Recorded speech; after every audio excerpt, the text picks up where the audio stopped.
ఉత్తరాంధ్ర అభివృద్ధి ధ్యేయంగా ఒకవైపు ఎంఎస్ఎంఈ పార్కులు అవ్వచ్చు, ఒకవైపు భోగాపురం అవ్వచ్చు, అభివృద్ధి చేస్తున్నాము అంటూ ఆ పాలకులు చెప్తున్న మాటలు. అయితే రైతులు సహిస్తే ప్రజా శ్రేయస్సు అంటూ ఉత్తరాంధ్ర సురక్ష కాలుకు సంబంధించి కొంతమంది రైతులు నిరసన కార్యక్రమం చేపట్టారు. అయితే మనతో పాటు కొంతమంది రైతు నేతలు ఉన్నారు, వాళ్ళతో మాట్లాడే ప్రయత్నం చేద్దాం. సార్, మీ ప్రధాన సమస్య ఏంటి? ఇలా ఈ నిరసన గల ప్రధాన డిమాండ్ ఏంటి అసలు? మాకు అలైన్మెంట్ మార్పు చేస్తామని గత పాలకులు మాకు హామీ ఇచ్చారు. ఈరోజు అలైన్మెంట్ మార్చడానికి కొత్తూరు దగ్గర నుంచి చిలకలగడ్డ డామ్లో నీరు పోస్తామన్నారు. ఆ రోజు ఎక్సెస్ డామ్ చేస్తామన్నారు. ఎదురువాడ పంచాయతీకి సంబంధించింది. ఈరోజు ఏంటంటే యథాప్రకారంగా కింద నుంచి మధుపాడ, కృష్ణాపురం, మధుపాడ, మధునాపురం, అలా కొండ తామరాపల్లి, వెలగాడ, తామరాపల్లి, పెదమజ్జిపాలెం మీదుగా ఆ కింద నుంచి తీసుకెళ్ళి పైకి ఎత్తిపోసి ఆ మిషన్లతో ఎత్తిపోసిన నీరు రైతులకి ఏమొస్తుందండి? అలాగే డామ్ నుంచి నీరు వెళ్తే ప్రతి ఒక్కరికి డామ్లో పోసిన తర్వాత ఈ గ్రావిటీ ద్వారాగా నీరు వెళ్తుంది, అందరికీ అందుబాటులో ఉంటుంది. ఈ పాలకులు ఏంటంటే ముందు ఒక మాట చెప్తారు, తర్వాత ఏంటంటే రైతుల్ని ఇబ్బంది పెట్టేసి ఈ పని మళ్ళీ పొలాల్లోకి వెళ్ళి అప్పుడే మళ్ళీ స్టార్ట్ చేసి దాన్ని కొలతలవి కొలిసి అన్నీ చేస్తారు కొన్ని మండలాలు. అలాగే ఈరోజు రెడ్ మార్కులో కొంత పెట్టారు భూములు. వాళ్ళు ఏమైనా అవసరాలకు అమ్ముకోవడానికి లేకుండా ఆ పరిస్థితి తీసుకొచ్చారు. రైతులకు అన్యాయం చేసి ఈ గ్రావిటీ ద్వారా వెళ్ళేట్టు చేసి అలైన్మెంట్ మార్చి మేము వెళ్ళడం కూడా జరిగింది. మినిస్టర్ గారి దగ్గరికి వెళ్ళి మాట్లాడితే అలైన్మెంట్ గురించి మాట్లాడుతామన్నారు. మన అలాగే కలెక్టర్ గారు జీవో ఇచ్చారనమాట. మొత్తం దాన్ని మినిస్టర్ గారు కూడా మళ్ళీ మాట్లాడడం జరిగింది. మేము కలిసాము.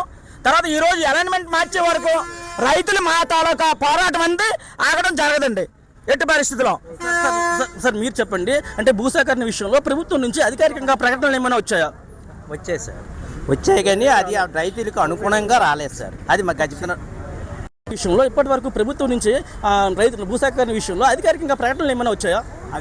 అధికారికంగా ఏ ప్రకటన ఇవ్వలేదు సార్. గత పాలకులు ఇచ్చినట్టు దానికి ఇప్పుడున్నటువంటి ప్రభుత్వం ఏదైతే ఉందో వాళ్ళు వచ్చి చంద్రబాబు నాయుడు గారు, లోకేష్ గారు మాకు హామీ ఇచ్చారండి.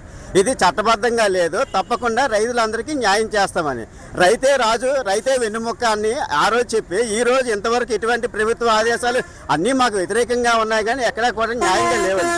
మాకైతే ఎటువంటి హామీ ఇవ్వలేదు సార్. చాలా మంది ఏంటంటే పిల్ల జల్లలతోటి వాళ్ళ పెళ్లిళ్ళ కోసమైనా ఆరోగ్యం పాడైపోయి ఏదైనా భూమి అమ్ముకుందామన్నా ఏదైనా చేయాలన్నా సరే ఎక్కడ అవకాశం లేకుండా పోయింది సార్. ఈ రోజు పరిస్థితి ఏంటంటే ఒక పక్క వర్షాలు లేవు, ఒక పక్క విత్తనాలు ఇవ్వట్లేదు, అనేక రకాలుగా రైతులు ఇబ్బంది పడుతున్నారు.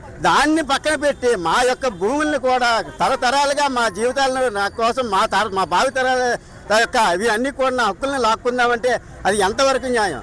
మేము ఈ బలవంత భూసేకరణ ఆపాలనే మా యొక్క రైతు నాయకులతో మేము వచ్చి ఈరోజు కలెక్టర్ ఆఫీస్ని ముట్టడిద్దామని ప్రయత్నిస్తున్నాం సార్. తప్పకుండా మాకు న్యాయం జరుగుతుందని మీ మీడియా సోదరుల ద్వారా మొత్తం దేశం అంతా కూడా మా యొక్క విజయనగరం రైతుల తాలూకా బాధల్ని మీరు తెలియపరిచి మాకు న్యాయం చేయాలని ఈరోజు తప్పకుండా ప్రతి ప్రభుత్వంలో ఉన్నటువంటి పెద్దలందరూ కిందకి దిగి వచ్చి మా అలైన్మెంట్ మార్పు చేయాలని మేము ముఖ్యంగా కోరుకుంటున్నాం సార్. సార్, మీరు చెప్పండి, ప్రస్తుత ప్రభుత్వము ఆ రైతుల పరంగా సంతృప్తిని కలిగించిందా? సంతృప్తి అయితే కలగలేదండి. రైతులకైతే అన్యాయం జరుగుతుంది. భూసేకరణ అనేది రైతులతో చెప్పి రైతులకి ఎంత అనుగుణంగా ఉన్నట్టే చేయాలా. అంతేగాని వాళ్ళు ఏంటంటే ఆఫీసులు రావడం, వాళ్ళంతా వాళ్ళు చేసుకెళ్ళిపోవడం, అలాగని రైతుకి ఇన్ఫర్మేషన్ లేదండి.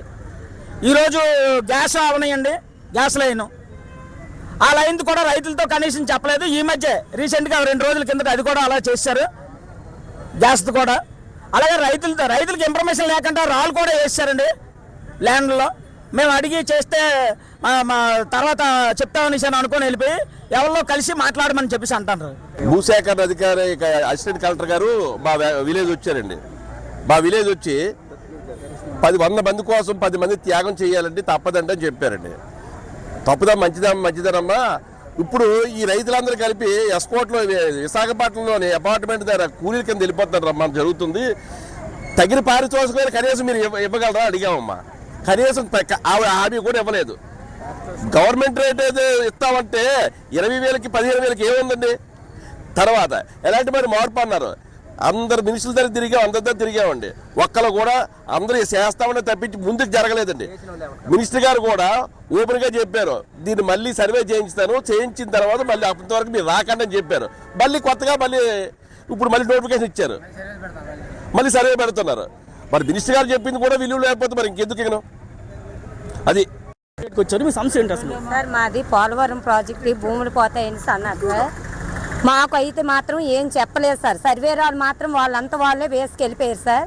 వేసుకెళ్ళిపోయిన తర్వాత కూడా మాకు తెలియక వేస్తారు. వేసిన తర్వాత అక్కడ సెంటు 40,000 చేసి మేము కొన్నాం సార్. మెడలో పుస్తులు కూడా అమ్మేసి మేము ఆ భూములు కొన్నాం సార్.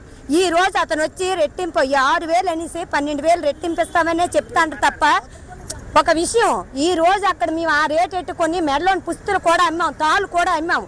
మా పిల్లల భవిష్యత్తుల కోసం ఆ పంట మూడు రకాల పంట వేశారు సార్. ఈ రోజు ఆ పంట పోయి మేము ఏ విధమైన బాధలతో గురిపడి మా పిల్లలు ఎలా చదివిస్తాం, మా పిల్లల బతుకులు ఎలా అవుతాయి, మా బతుకులు ఎలా అవుతాయి. ఈ రోజు మాకు ఆ సమస్యని తీర్చి ఏ గ్రామ కంఠంలో అయినా ఎక్కడైనా భూములుండి ఇస్తే పర్వాలేదు సార్. లేకపోతే మమ్మల్ని కూడా అమ్ముడు చేసుకోమనండి. లేకపోతే మాకు ఎందుకు సార్ ఈ జీవితాలు? మమ్మల్ని కూడా అమ్మిమానండి. అమ్మేసి ఆ చంద్రబాబు నాయుడు నేత మన మోడీ గారు సమక్షంలోని మాకు ఏదో న్యాయం చేసేటట్లుగా చేయమనండి. ఈ రోజు ఆ భూములు లేకపోతే మా పరిస్థితులు అయితే బాగోవు సార్. రోడ్డు పడే అవకాశాలు కూడా ఉన్నాయి సార్. మా భూమి మాత్రం మాకు కొద్దిగా ఎక్కడ గ్రామ కంఠంలోనే కూడా చూసి మాకు ఆ భూమిని అప్పజేస్తారని మమ్మల్ని మేము సీఎం గారికి ఒక మనవి తెలియజేస్తాను సార్. సార్ ఇది మా ఆవేశంతో కాదు సార్, ఒక ఆవేదనతో మేము చెప్తాను సార్. అది సార్ చెప్పిన దాని ప్రకారం నోటిఫికేషన్ విషయంలోని కొత్తగా నోటిఫికేషన్ విషయంలో మాత్రం హామీలు అయితే ఇచ్చారు. అయితే ఇప్పుడు చేస్తున్న భూ సర్వేలకు రెడ్ మార్కులు వేసి రైతులను ఇబ్బంది పెడుతున్నారు. భూములు అమ్ముకోవడం విషయంలోనైనా వాళ్ళ బాధలు తీర్చే విషయంలోనైనా ప్రభుత్వం ఇబ్బంది పడుతుంది. ప్రభుత్వం దీని మీద పునరాలోచన చేసి రైతులకు తగు న్యాయం చేయాలని ఇక్కడ ఉన్న రైతులు మనతో చెప్పడం జరిగింది.